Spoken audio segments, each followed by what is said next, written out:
Aujourd'hui, il y a un choc, un deuil, une colère. C'est à la justice d'y répondre. Je connais l'engagement de nos policiers et de nos gendarmes au quotidien sur le terrain. Ils savent que porter l'uniforme, c'est répondre à un devoir, celui de l'exemplarité. Les images choquantes diffusées hier montrent une intervention qui ne semble manifestement pas conforme aux règles d'engagement de nos forces de l'ordre. La justice devra établir les faits. Elle a été saisie, elle a commencé son travail, un policier est en garde à vue. Et je souhaite, comme chacun, que la vérité soit faite le plus rapidement possible et que des réponses soient apportées.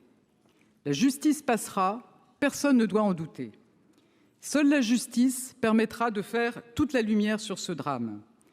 Seule la justice apportera des réponses face à la douleur d'une famille et à la peine d'une nation.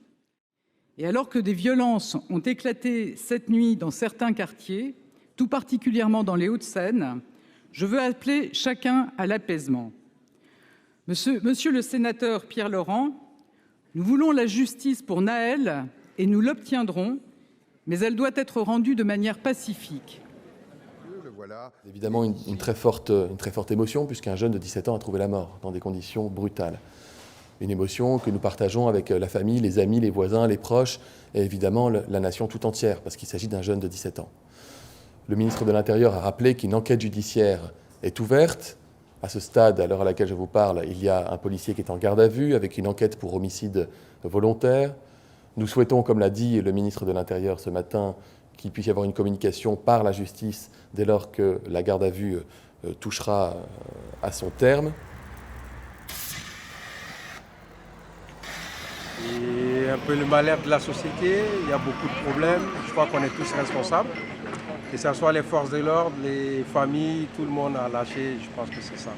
Peut-être le mec il devait être à bout de nerfs, je ne sais pas qu'est-ce qui s'est passé. La réalité, je ne peux pas le dire, mais c'est dramatique, c'est une vie humaine quand même. Donc je ne sais pas.